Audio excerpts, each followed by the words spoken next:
2022년 12월 3일 주일날 예배를 아버지 하나님께 회개하는 마음으로 그리고 감사한 마음으로 그리고 우리를 위로해 주시고 권면해 주시고 인도해 주시길 간절히 원하는 마음으로 아버지께 예배 올려드리도록 하겠습니다.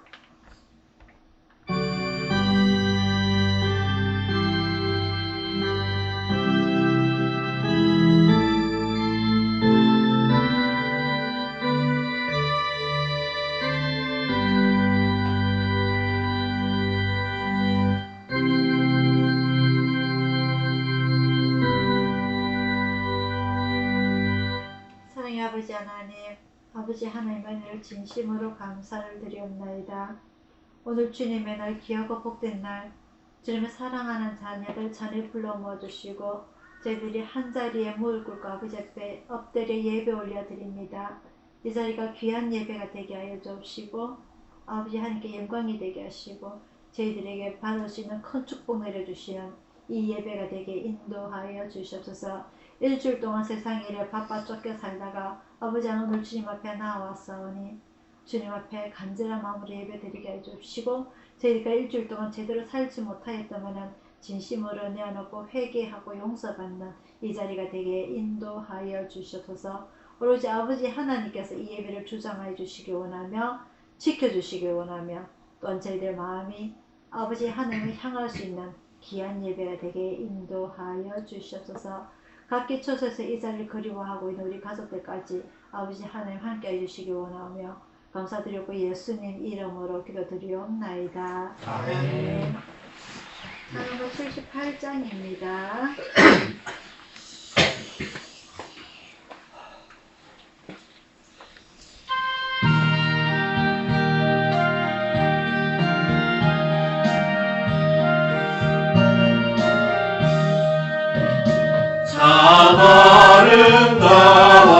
아름다워라 주님의 세계는 저 솔로몬의 옷보다 더 고운 백 같아 주 찬송하는 듯 저 밝은 새소리 내 아버지의 지으신 그 솜씨 깊도다 참 아름다워라 주님의 세계는 저 아침에와 저녁문 밤하늘 빛나며 낭만한 바다와 늘 푸른 거울이 도주 하나님 영광을 잘 드러내도다 참 아름다워라 주님의 세계는 저 산에 부는 바람과 잔잔한 시냇물 그 소리 가운데 주 음성 들리니 주 하나님의 큰 뜻을 내알 듯하도다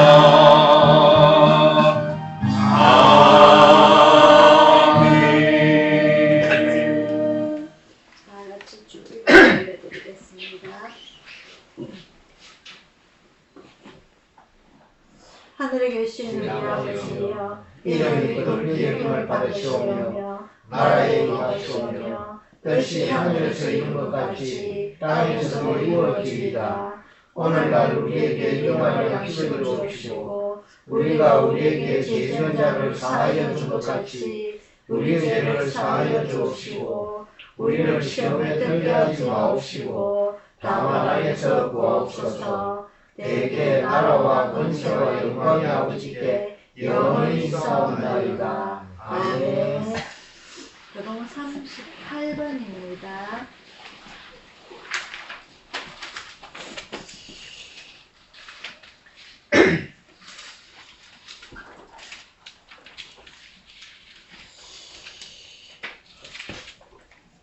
교동 38번 이사야 42장입니다.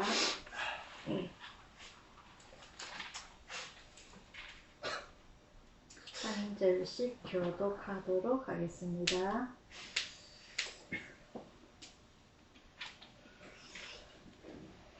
내가 붙드는 나의 종, 내 마음에 기뻐하는 나의 택한 사람을 보라.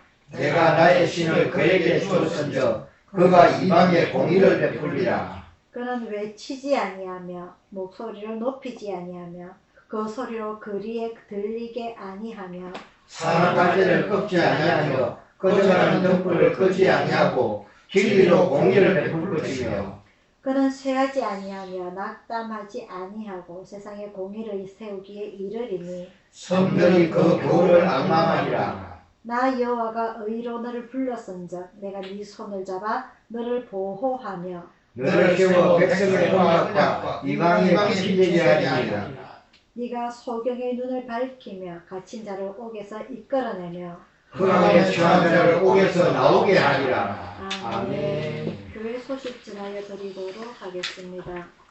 12월 마지막 주로 넘어갑니다. 그죠? 2022년도 이제 한 달밖에 남지 않았고요. 또 내년이면 우리가 또 한 살을 더 먹고 우리 몸은 더 노쇠해져 갑니다. 날씨가 본격적으로 추워졌고요.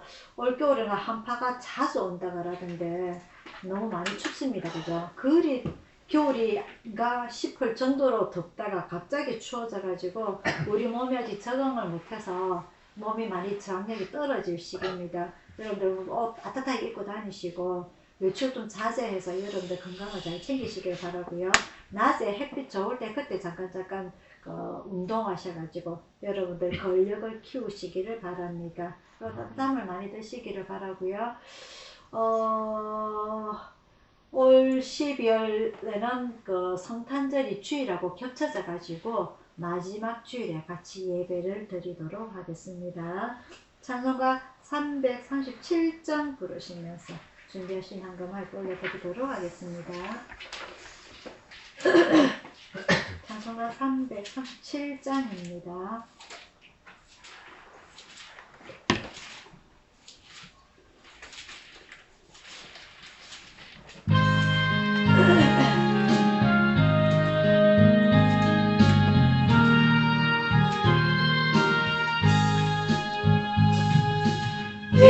인내하신 구세 주여 내 말 들으사 지오라 하실 때에 날 부르소서.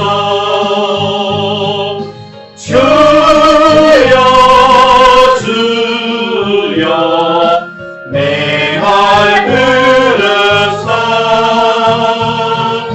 지오라 하실 때에 날 부르소서. 자비하신 보좌 앞에 꿇어 엎드려 자복하고 회개하니 믿음 주소서. 주여 주여 내 말 들으사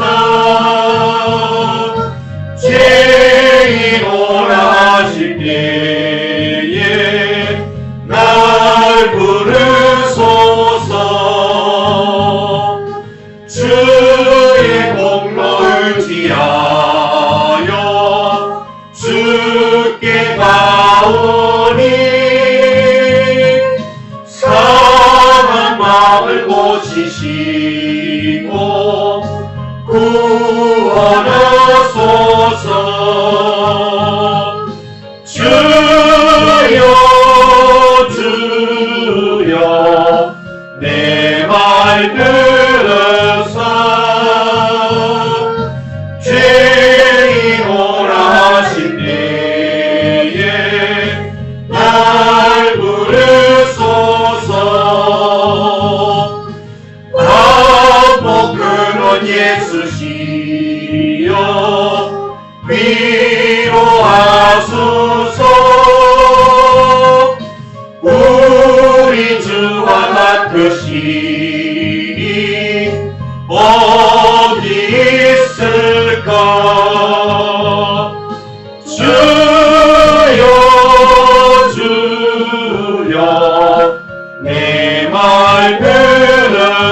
자, 이제 창세기가 끝이 나고 출애굽기 1장 1절부터 14절까지 말씀입니다.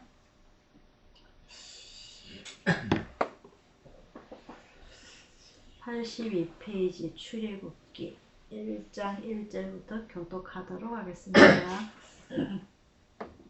야곱과 함께 각기 권속을 데리고 애굽에 이른 이스라엘 아들들의 이름은 이러하니 루벤과 시므온과 레위와 유다와 이사갈과 스불론과 베냐민과 단과 납달리와 각과 아셀이요 이미 애굽에 있는 요셉까지 야곱의 혈속이 모두 70인이었더라. 요셉과 그의 모든 형제와 그 시대 사람은 다 죽었고 이스라엘 자손은 생육이 중다하고 번식하고 창성하고 심히 강대하여 온 땅에 가득하게 되었더라. 요셉을 알지 못하는 세왕이 일어나서 애굽을 다스리더니 그가 그 신민에게 이르되 이 백성 이스라엘 자손이 우리보다 많고 강하도다. 자 우리가 그들에게 대하여 지혜롭게 하자. 두렵건대 그들이 더 많게 되면 전쟁이 일어날 때에 우리 대적과 합하여 우리와 싸우고 이 땅에서 갈까 하노라 하고 감독들을 그들 위에 세우고 그들에게 무거운 짐을 지워 괴롭게 하여 그들로 바로를 위하여 국고성 비돔과 람셋을 건축하게 하니라. 그러나 학대를 받을수록 더욱 번식하고 장성하니 애국 사람이 이스라엘 자손을 인하여 근심하여 이스라엘 자손의 역사를 엄하게 하여 고역으로 그들의 대적을 괴롭게 하니 곧 흑이기와 벽돌굽기와 농사의 여러 가지 일이라 그 시키는 역사가 다 엄하였더라. 아멘. 기도하겠습니다. 사랑의 아버지 하나님, 저희들에게 오늘 하나님의 말씀을 들려주심을 감사드립니다. 오늘 이 말씀 들을 때에 이 이스라엘 백성들이 하나님의 선민들이 하나님의 자녀들이 왜 이렇게 고통을 당하고 있는지 그들은 알지도 못하는 가운데 많은 고통을 당하고 있는 걸 봅니다. 이런 삶 속에서 아버지 하나님, 우리는 무엇을 배워야 할 것인지, 아버지 하나님의 뜻이 무엇인지, 우리가 깨달아야 될 것은 무엇인지 우리들에게 지혜를 더하여 주시기를 원하옵나이다. 여태껏 우리가 살아왔던 세상에 주는 지혜가 아니라 하나님을 진정으로 아는 지혜, 하나님께서 우리에게 하시고자 하는 뜻이 무엇인지 깨닫는 지혜, 오늘 그런 지혜들을 저희가 받고자 원하오니 아버지 하나님, 오늘 저희들에게 지혜를 더하여 주시기를 원하옵나이다.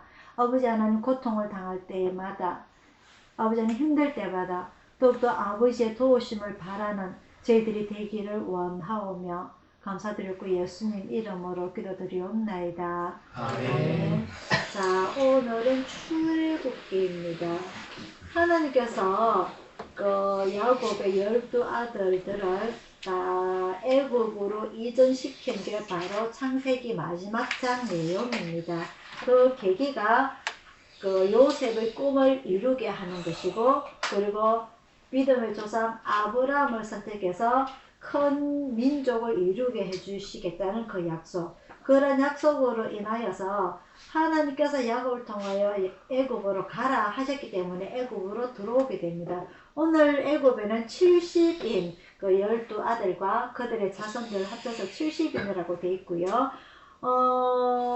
저 민수기 보면 또 75일도 되어 있고 해서 약간 그 차이는 있긴 한데, 이게 누구를 치느냐 안 치느냐에 따라서 조금 차이가 있기 때문에 그 숫자는 그렇게 중요하진 않고요. 어쨌든 간에 그 애굽의 그 야곱과 12아들들이 그 자손들이 모두 애굽으로 이주를 하게 되는 걸 봅니다. 그 원인은 바로 온 세상에 하나님께서 큰 흉년을 주셨기 때문에 먼저 애굽으로 요셉을 보내어서 거기서 기반을 잡게 하시고 거기서 민족을 이루게 하시겠다는 하나님의 뜻을 이루시기 위해서 요셉을 훈련시키시고, 그리고 야곱의 온 가족을 애굽으로 옮기게 됨을 보게 됩니다. 이렇게 해서 애굽으로 옮겨왔는데, 여기서 우리가 잘 알다시피 430년이라는 시간이 흐르게 됩니다. 하나님께서 아브라함을 통하여서 큰 민족을 이루겠다고 하셨던 그게 이렇게 큰 430년이 훨씬 지나고 나서 이루어지게 되는데,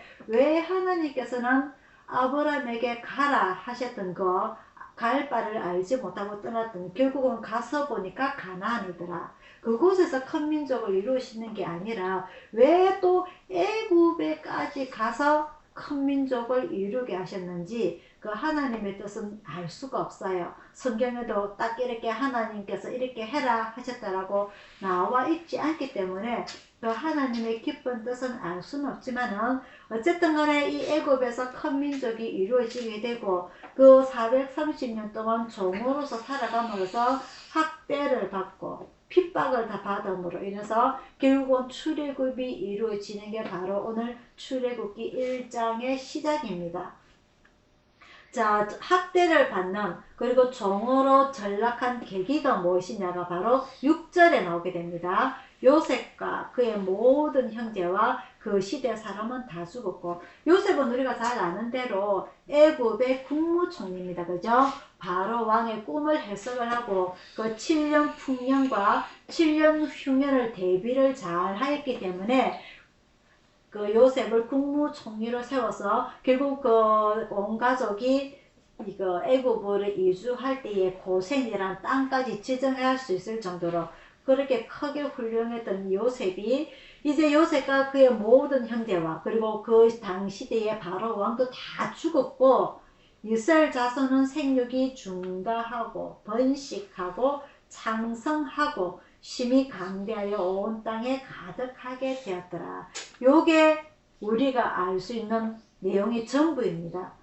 이스라엘 백성들이 이렇게 큰 민족이 일어나가는 동안에 이 요셉을 존경하고 요셉의 큰 업적으로 인하여서 이스라엘 후손들에게 애굽 사람들이 함부로 하지 못하던 그런 시기들이 다 지나가고, 결국은 8절에 나오게 됩니다. 요셉을 알지 못하는 새 왕이 일어나서 애굽을 다스리더니, 이제 이 이주민 이스라엘이 숫자가 많이 늘어나니까 우리보다 많고 강하다, 우리를 쳐들어오면은 오히려 우리가 저들에게 멸망하고 우리가 저들의 종이 되고, 저 이스라엘 백성이 우리 애굽의 원주민을 다 죽이고 이 나라를 차지하겠다는 쓸데없는 생각에 사로잡히게 되죠. 그래서 이때부터 요셉을 알지 못하는 새 왕이 일어나서 이제 이스라엘 백성들을 다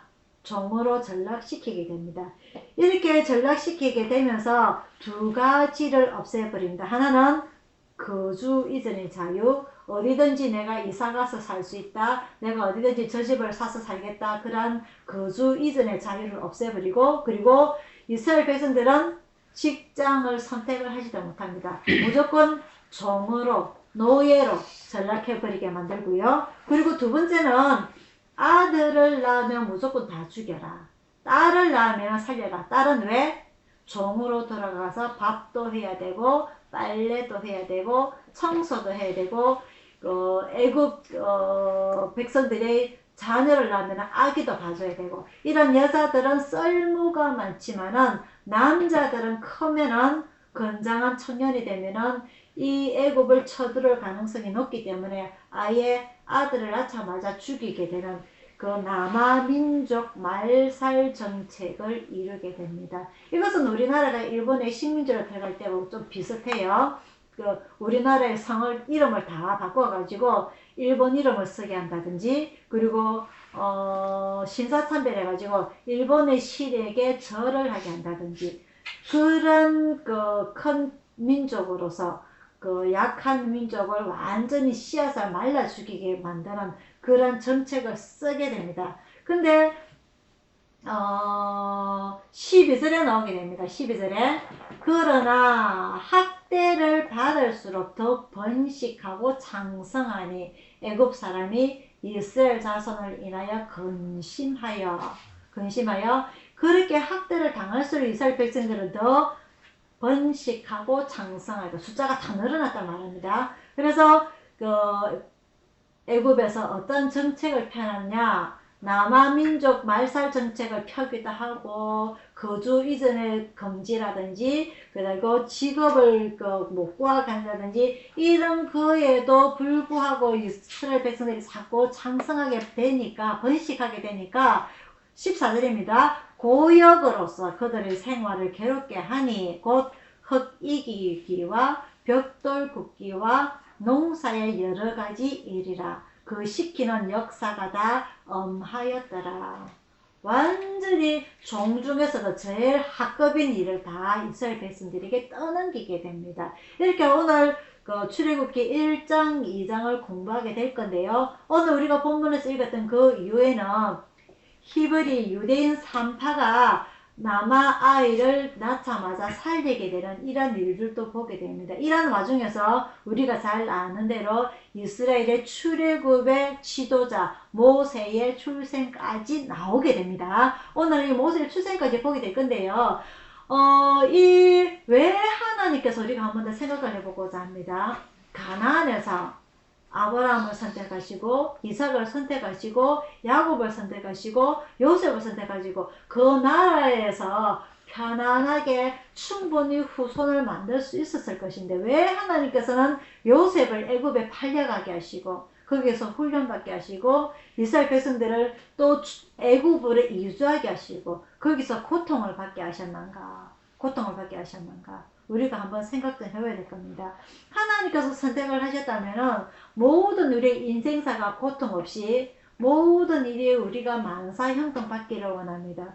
우리가 실질적으로 예수 믿는 것도요, 교회 다니는 것도요, 하나님 앞에서 우리의 삶이 온전하게 죄짓지 아니하고 바로 삶을 살게 된다면은 힘든 삶을 살지 않기를 바라는 마음에서 우리가 교회를 다니는 거란 말이죠. 하지만 하나님께서는요, 아브라함을 선택하신 이후에도 큰 민족을 이루겠다 약속을 해주셨지만은 그의 삶은 평탄하지가 않았습니다. 그죠? 그래서 그 약속 이삭을 기다리기가 지쳐서 종에게 내가 네에게 모든 유산을 주겠다. 그리고 첩을 두어서 이스마엘이라는 아들을 줘서 내가 너에게 유산을 주겠다. 그런 일도 있게 되고요. 그런 여행 와중에서 가나안으로 가는 그 여행 와중에서 자기 부인 사라를 여동생으로 거짓말하게 되는 그런 일도 벌이게 되고 이런 저차저차 우리의 인간사에는 하나님을 믿는다고 하지만은 하나님 앞에 선택받은 자라고 하지만은 그럼에도 불구하고 우리의 인생사는 늘 힘듭니다. 평탄한 날이 없습니다.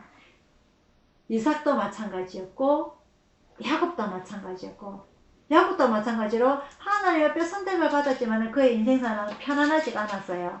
그래서 바로 앞에서 뭐라고 말합니까? 내 연세가 130세이나 어떠한 일을 삼았다가 험난한 세월을 보내었나이다.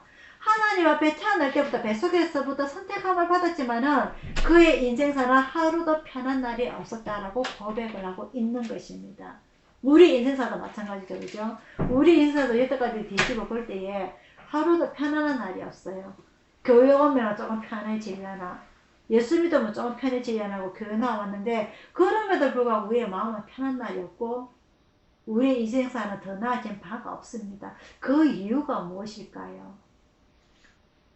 두 가지로 정해볼 수가 있겠죠. 하나는 우리가 세상에 나와서 우리가 가지고 있던 것들을 다 내려놓지 못하였기 때문에 우리가 가지고 있는 욕심들을 다 내려놓지 못하였기 때문에 우리가 추구하고 갖고 싶어하는 것들을 그래서 못 내려놨기 때문에 또 한 가지군요. 우리의 인생사가 너무 편해버리면 하나님을 찾지 않는다는 것입니다. 아브라함에게 하나님께서 선택을 하시고 나서 네게 큰 후손을 주겠다.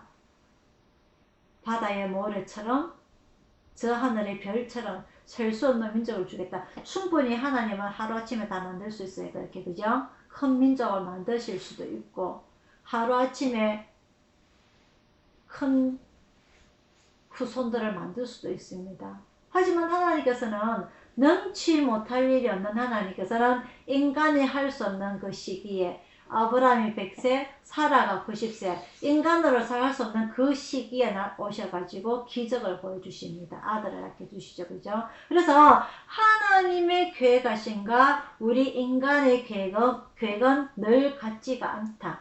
통일되지가 않다. 우리 생각에 비춰서 하나님 맞춰주십시오 할 때에 전혀 이루어지지 않는다는 것을 의미합니다. 그래서 아브라함이 그런 여러 가지를 벌려도 야곱이 여러 가지를 더 벌려도 결국 하나님의 시간에 맞춰서 우리 인생사는 흘러간다는 것입니다. 하나님의 계획에 맞춰서 우리 인생사는 흘러가게 되고 결국은 하나님의 뜻에 맞춰서 이루어지고 그리고 우리의 인생사를 판단하는 것도 바로 하나님이라는 거죠. 야곱은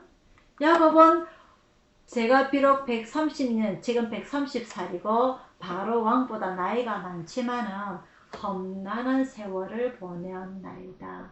우리가 이 땅에서 살아가는 것은 복된 날, 축복된 날, 영광의 날, 평탄한 날이 아니라 우리는 험난한 세월을 보내는 나그네 삶입니다고 고백하는 것이 오늘 우리들에게도 똑같이 적용되는 말이란 말이죠. 우리도 나그네 삶이요. 빈손으로 왔다가 빈손으로 가게 되는 나그네 삶이요. 우리 또한 험난한 생활, 또 누가 보면은 자서전을 몇 권을 해도 나올 만큼의 사연이 많은 우리 인생사입니다. 그 자서전을 낼 만큼 험난한 인생사가 늘 평탄한 날만 있는 것이 아니었단 말이죠. 힘든 날이 더 많았다는 말이죠. 기쁜 날보다 슬픈 날, 기쁜 날보다 슬픈 날, 힘든 날이 더 많았던 게 우리 인생사입니다. 우리가 기뻤던 날이 더 많았다면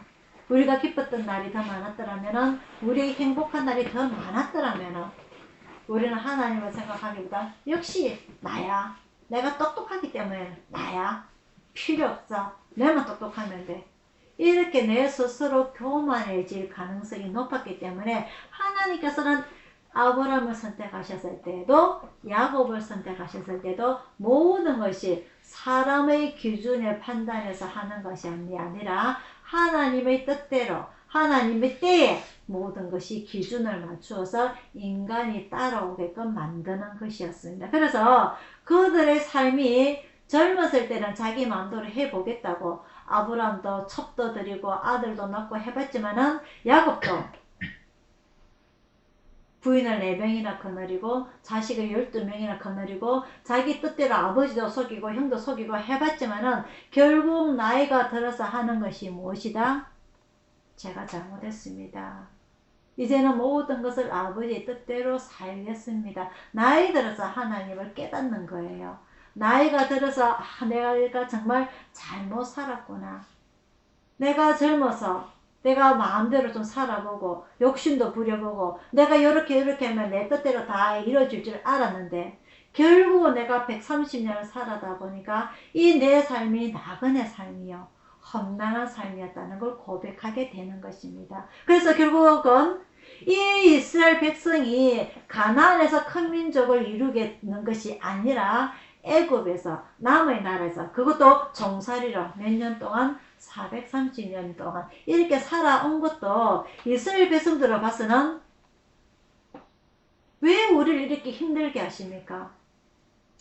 하나님께서 우리 조상 아브라함을 선택을 하시고 야곱을 선택하셨다면 우리가 또 평탄한 삶을 살게 해주시지. 왜 우리에게 이렇게 남의 나라 애굽에까지 옮겨오게 하셔가지고 우리를 이렇게 종으로 이렇게 고생을 시키시니까 하나님은 늘 원망하며 불평하며 살았다는 거죠. 하지만 하나님께서는 그래 너가 고생 많지. 아이고 조금만 더 참아라. 아이고 조금만 더 참아라. 이게 아니라 말씀이 없으시고 또 한 명의 아브라함의 후손인 그 후계자를 지도자를 찾기 위해서 430년이라는 시간을 흐르게 하십니다. 430년이 흐르고 난 뒤에 이 지혜 있는 산파들로 인하여서 잘생긴 아들이 한 명이 태어나게 되는데 야곱의 12자손 중에 한 명인 레위 지파, 이 레위 지파의 한 명의 이 여자가 2장에 나오게 됩니다. 레위 족속 중 한 사람이 가서 레위 여자에게 장가들었더니 그 여자가 잉태하여 아들을 낳아 그 준수함을 보고 그들 석 달을 숨겼더니 이 레위 지파를 하나님께서 왜 레위 지파를 선택하신 우리는 이미 레위기서를 통해서 알 수 있습니다. 민수기 신명기를 통해서 알 수 있습니다. 그죠? 레위 지파는 어떤 지파다? 제사장 지파다. 즉, 이 모세는 제사장 지파의 후손이라는 것을 알 수가 있고요. 이 레위 남자랑 레위 여자랑 결혼해서 그 아들을 낳았는데 이 남아 말살 정책에 인해서 아들을 낳으면 죽여야 되는 상황입니다. 하지만은 이 아들이 너무 잘생겨가지고 그를 석 달을 숨겼더라. 석 달을 숨기고 나는데 아이가 크게 됨으로 인해서 먹을 것도 젖도 필요하게 되고요. 그리고 목소리도 조금 크게 되고요. 그리고 뭔가가 이 집엔 아이가 있다는 냄새가 나게 됩니다. 그래서 3절입니다. 더 숨길 수 없이 되매 그를 위하여 갈대 상자를 가져다가 역청과 나무 진을 칠하고 아이를 거기 담아 하숫과 갈대 사이에 두고 그 누이가 어떻게 되는 것을 알려고 멀리 있었더니 하필 바로의 딸이 목욕가로 하수로 내려고 시녀들은 하숫가에 거닐 때에 그가 갈대 사이 상자를 보고 시녀를 보내어 가져다가 열고 그 아이를 보니 그 아이가 우는지라 그가 불쌍히 여겨 가로되 이는 히브리 사람의 아이로다. 자, 요 구절에서 우리는 모든 것을 알 수가 있습니다. 하나님께서 한 지도자를 선택해서 태어나게 하시니까 이 모세는 태어날 때부터 죽을 운명이었어요. 죽을 운명이었지만 그 엄마가 3개월 동안 아이를 숨기게 되고 이젠 더 이상 아이를 기를 수 없게 되니까 바구니에 아이를 담아서 버리게 되죠. 근데 하필 이 하숫과 이 공주 이 바로의 딸은요 공주인데요. 이 바로의 딸 공주는 궁중 안에서만 모욕을 해야 됩니다. 함부로 밖에 나와서 저기 물 좋네, 아이고 저기 물 깨끗하네 해서 함부로 모욕할 수 있는 이런 위치가 아니에요. 그런데 이 5절에 보면은 이 바로의 딸이 모욕하러 하수로 내려고 시녀들은 하숫가에 거닐 때 무슨 말이냐, 다른 사람이 쳐다보지 못하도록 지키는 걸 말하는 겁니다. 그 정도로 이 바로의 딸은 아무데나 서민들처럼 강가에서 냇가에서 모여갈 수 있는 그런 위치가 아니에요. 그런데 하나님의 뜻은 이렇게 흐르게 됩니다. 바로의 딸이 모욕하러 내려와서 보니까 이미 이 아이가 어떠한 아이다? 히브리 사람의 아이로다. 이미 얘가 누군지를 알고 있는 겁니다. 깨닫고 그리고 이 아이를 그냥 히브리 아이니까 그냥 죽도록 내버려 두라가 아니라 불쌍히 여겨 가로되, 불쌍히 여겨서 이 아이를 데려오게 만들죠. 그리고 이 아이를 키우게 되고 결국은 자기의 양자로 올리게 되는 이런 축복을 받게 됩니다. 이것이 바로 하나님께서 보실 적에는 모든 일이 만사형통이 되어서 하나님께서 출애굽의 지도자 모세를 태어나게 한다면 정말 태어나게 해서 모든 남자 아이들은 다 죽이게 되더라도 이 아이는 죽지 않고 정말 잘 키워서 하나님의 지도자로 온전하게 키울 거야, 이런 것이 아니라 태어날 때부터 죽을 운명인 이 모세, 그럼에도 불구하고 바로의 딸의 공주의 아들로 양자로 올라가게 되는 이런 기적을 베푸시는 하나님이란 말씀입니다. 하나님께서는 아브라함이 인간으로서 100세 때에 있을 수 없을 때에 아들을 낳게 되고요. 하나님께서는 죽을 수밖에 없는 이 모세를 통하여서 공주의 딸, 공주의 양자로 입양되는 이러한 기적을 보이시는 것이 바로 하나님의 뜻이고 하나님의 계획이고 하나님의 길이란 것입니다. 우리 인간으로 봤을 적에는 정말 조마조마합니다. 아이고 저 걸리면 어떡해, 아이고 다른 고사한테 걸리면 바로 죽을 것인데 아이고 저거 어떡해. 인간으로서 늘 힘든 삶이지만 하나님의 뜻은 이런 식으로 풀리는 것이 바로 하나님의 뜻이라는 거죠. 즉 우리가 생각하는 평탄한 삶, 우리가 생각하는 행복, 이것은 하나님과는 차이가 있다는 것입니다. 그래서 이 하나님께서는 모세를 선택하시고서 우리가 잘 아는 대로 왕궁에서 40년 동안 그 왕으로서의 자질을 받게 되는 왕도의 교육을 받게 되고요. 그리고 애굽 사람을 살인하고 죽이고 나서 광야에서 40년을 훈련을 받게 되고 80세에 하나님의 부르심을 받게 됩니다. 그죠? 그러고 나서 출애굽을 하고 난 뒤에 광야에서 40년을 출애굽한 이스라엘 백성들, 민족을 이끌게 됩니다. 이래서 이 모세의 120년 삶을 우리는 미리 다 알고 있어요.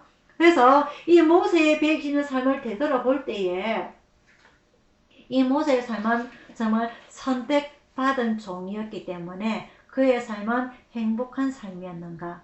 선택받은 종이었기 때문에 그의 삶은 축복받은 삶이었는가? 선택받은 종이었기 때문에 그는 행복하고 모든 일이 평탄한 삶을 살았는가? 한번 되돌아보기를 바랍니다. 그 삶은 평탄하지 않았어요. 그죠? 그 왕궁에서 40년 동안 살 중에는 좋은 옷 입고 맛있는 음식 먹고 물론 외적으로 봤을 적에는 평탄한 삶을 살았지만은 유모로 들어온 자기의 생모 레위 여자입니다. 레위 여자 자기의 생목에서 늘 이스라엘의 무릎팍에 누워서부터 교육을 받게 됩니다. 그 신명기에서 나오는 쉐마 늘 하나님의 말씀 우리는 우리의 민족을 데리고 가나안으로 되돌아가야 된다는 물론 그 엄마도 모르지만은 또 그 위에 조상 또 그 위에 조상으로부터 물려받은 그런 이야기들을 그 아들 모세에게 이야기를 하고 있는 것입니다. 이렇게 학대받고 있는 이 우리 백성들 너는 왕궁에서 그 공주의 양자로 평탄하게 살아가고 있지만 결국 네 피는 유대인이다 히브리인이다 이것을 강조를 하게 되죠. 그래서 결국 40세에 살인을 하게 되고 광야로 도망을 가게 되는 그런 일까지 일어나게 됩니다. 그래서 이런 왕궁에서 평탄한 삶을 살았을 것 같지만 결국 그의 마음은 하루도 평탄한 날이 없었다. 광야에서도 40년 동안 마찬가지 하나님께서 나를 선택하셨다고 하시는데 내가 이 광야에서 무엇을 하고 있는가? 목축업을 하고 양을 치고 이런 고생을 하고 있는데 과연 내가 무엇을 위해서 살아가고 있는 것인가? 나의 미래는 무엇인가? 하나님께서 과연 나를 선택하신 것이 맞는가? 내 삶은 행복한 것인가? 늘 고민하고 늘 하나님 앞에 반문하며 평탄하지 않았던 자기의 삶을 고민했을 것입니다. 하나님 앞에 80세 선택을 받고 이스라엘 지도자로서 선택받고 난 이후에도 그 마지막 40년도 마찬가지였습니다.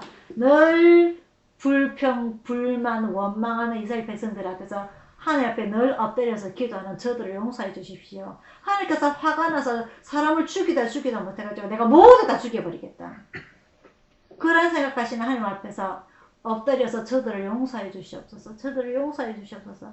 그렇게 엎드려서 기도하는 모세. 즉 하나님 앞에 의인이라고 인정받았던 모세, 하나님 앞에 합당받았던 자라고 인정받았던 모세, 하지만 그의 인생은 야곱 못지않은 험난한 세월을 보내는 타건의 삶이었다는 것입니다. 하나님 앞에 선택을 받았다고 해서 그의 모든 삶이 행복하지는 않습니다. 평탄하지는 않습니다. 태어날 때부터 죽을 운명이었습니다. 그 120년 동안 늘 불행한 삶이었습니다. 인간적인 모습으로 봤을 적에. 하지만 결국은 하나님께서 그 인간을 판단하시는 겁니다. 뭐라고 판단하시는 겁니까? 모세는 의인이요 나에게 합당한 자요 나와 더불어 대화를 하던 자요. 하나님께서 모세를 그렇게 판단하시는 겁니다. 그래서 결국은 이스라엘 모든 백성들은 모세를 출애굽의 지도자, 불세출의 지도자, 지금도 그들은 모세의 오경을 성경으로 인정을 하고 믿는 것입니다. 그 삶은 힘들었지만 결국 하나님께서 그를 인정하시고 후세대들이 그를 인정한다는 거죠. 우리의 삶도 한번 되돌아보기를 원합니다. 마찬가지로 야곱처럼 험난한 세월을 보내고 나그네의 삶을 보내고 우리는 또 한 살 먹을 날을 기다리고 있지만 지금껏 살아오면서 우리가 평탄한 삶을 살지 않았고 힘든 삶을 살았고 행복하지 않은 삶을 살았지만 그럼에도 불구하고 우리는 어떤 삶을 살아야 되는지 누가 판단하느냐? 하나님께서 우리의 삶을 판단하시고 하나님께서 우리의 믿음을 판단하시고 우리의 후세대들이 아유 그 사람 참 고생 많이 했는데 아유 참 그 사람 고생 많이 했는데 라고 기억하는 그러한 우리들의 믿음들이 다 되기를 축원드립니다. 우리 예수촌에서 들어왔다가 나간 사람이 너무나 많습니다. 그죠? 들어왔다 나갔다 사람 행복한 삶을 사는 사람 아무도 없습니다. 그지 많은 사람들이 죽었어요. 길거리에서 술 먹고. 우리 그런 소문 너무나 많이 들었습니다. 그죠? 그런 사람들이 아이고 행복하게 살았다고 아무도 이야기하지 않습니다. 오늘 우리가 삶을 살아가고 있는 것, 오늘 우리가 살고 있는 이 역사, 이 시대의 역사는 후세대가 판단하는 것처럼 오늘 우리의 믿음은 하나님께서 우리를 판단하시고 우리를 알고 지냈던 사람들이 우리를 기억하는 것, 그것이 우리가 올바른 삶, 우리가 올바른 믿음을 살았다는 증거입니다. 그러한 올바른 판단을 받을 수 있도록 오늘 우리는 최선을 다해서 사는 저와 여러분들이 되기를 바라고요. 또 2022년 한 달 남은 것, 또 다시 다가온 2023년에도 하나님 앞에서 의인이었다고, 합당한 자였다고, 동료자였다고 인정받는 저와 여러분들이 다 되기를 축원드립니다. 기도하겠습니다.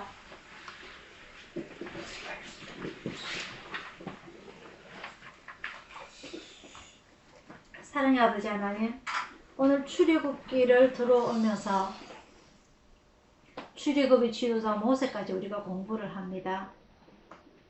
인간들이 생각할 때는 하나님의 백성으로 선택을 받았다면 그 선택받는 그 순간부터 죽는 그날까지 늘 우리는 평탄한 삶을 바라길 바랍니다. 늘 행복한 삶을 바라길 바랍니다. 힘든 일, 고통스러운 일은 당하지 않기를 바랍니다. 하지만 우리의 인생사는 늘 힘든 삶을 살고 있습니다. 야곱처럼 험난한 세월을 보내고 있습니다. 아버지 하나님, 이것이 바로 우리의 인간과의 계획하는 다른 하나님의 계획이요 하나님의 뜻인 줄을 압니다. 비록 우리가 힘들게 살고 있지만 우리가 하나님께 올바로 살고자 원할 때에, 올바른 삶을 살 때에, 올바른 믿음을 실천할 때에 결국은 하나님께서 우리를 판단하시고 심판하시고 인정하신다는 것을 오늘 우리는 배웁니다.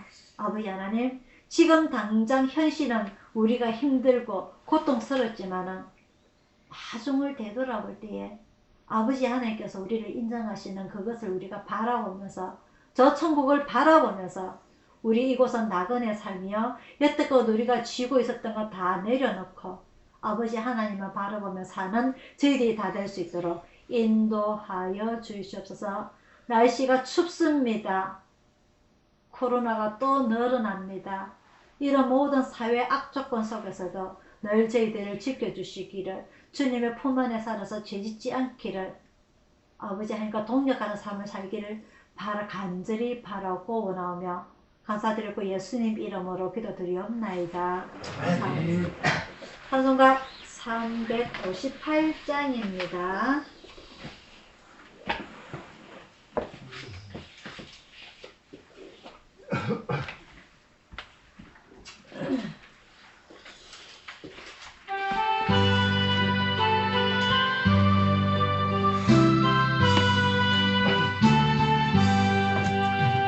아침에 가보는 때 만물 신선하여라. 나도 세상 지낼 때 햇빛 되게 하소서. 주여 나를 도우사 세월호서 감고서 어두운 세상 지낼 때 햇빛 되게 하소서.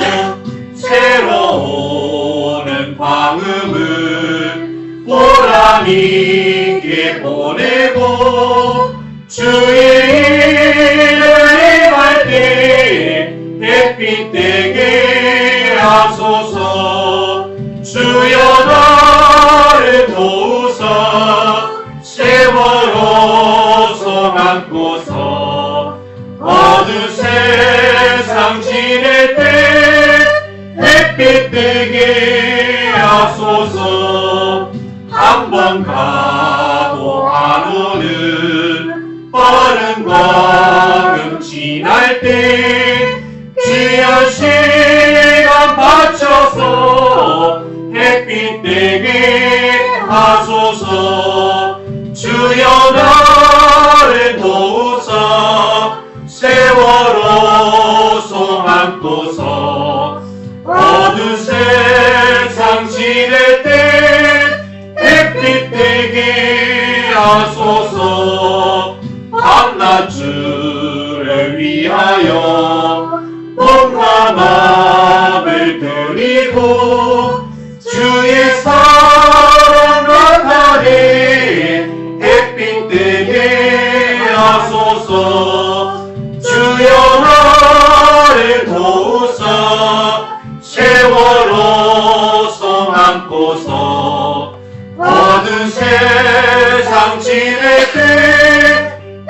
지금은 우리를 구원하신 주 예수 그리스도의 은혜와 성령님의 감화 감동하심과 평화와 축복이 오늘 예배를 참석한 모든 성도들과 그리고 각기 병원에서 이 자리를 그리워하는 우리 가족들과 오늘 주님 앞에 무릎을 꿇고 지금 현재 우리의 삶이 힘들고 나그네 삶이고 험난한 세월을 보내고 있지만 결국 우리가 아버지 하나님 앞에서 우리의 신앙을 판단받고 심판받고 인정받는 그날이 올 때까지 매일 하루하루 지금 이 순간을 최선을 다해 살고자 원하는 우리 가족들 모두에게 충만히 있을지어다. 아멘.